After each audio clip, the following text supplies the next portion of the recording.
I'm Jesse Mackey, CIO of 4Thought Financial Group. This is 4Thought's market perspective as of March 2nd, 2021.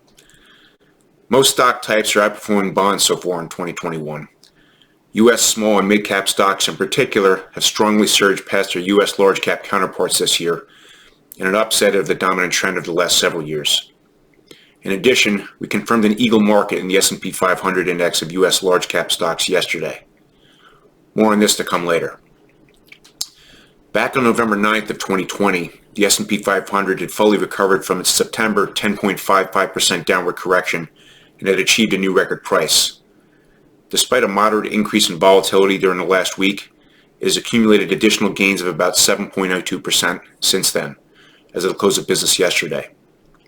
Prior to this, the rapid recovery from the 2020 bear market low point on March 23rd, 2020, at which point the S&P 500 had dropped more than 34% from its previous peak, met our technical definition of a new bull market. Based on a new intraday price analysis study we recently conducted, historical data indicates that once a new bull market has been confirmed, which happened on August 18th, the shortest time period on record since 1950 before the beginning of another bear market was only 6 days. The longest time period on record was approximately 7.44 years. With the average coming in at about 2.44 years. This differs from a prior closing price data analysis we had used in the past.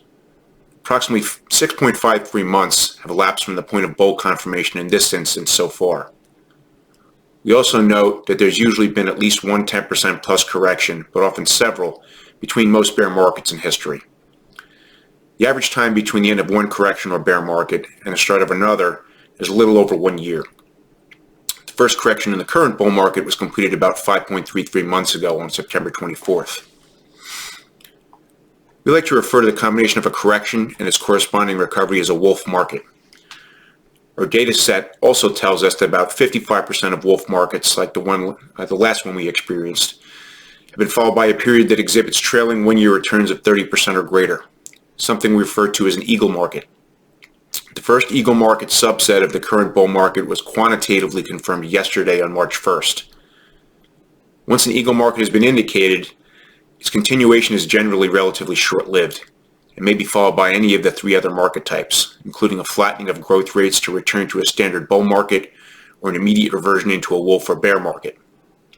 However, given that stocks are so early in the traditional broader bull-bear market cycle by historical standards, an immediate bear market, although certainly possible, is the least likely of the various scenarios.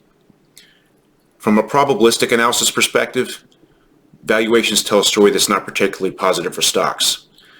On this basis, stock types range from moderately overvalued, such as with international developed market stocks, to significantly overvalued, in the case of large cap growth stocks.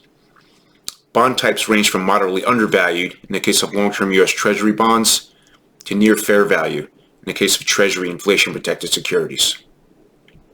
Against this backdrop, the outlook for stocks is now neutral to slightly negative in the intermediate term based on the overall aggregate of our historical market type data analysis and quantitative probabilistic analysis.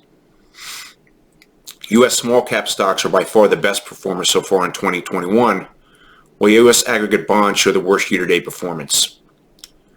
Long-term U.S. Treasury bonds now reflect the most attractive pricing relative to the alternatives, while U.S. large-cap growth and tech stocks are the least attractive. With regards to allocations amongst investment methods, we're now allowing overweight allocations to strategic asset allocation and opportunistic investing, neutral allocations to liability-driven investing, and underweights to selective concentrated investing. I hope this was helpful.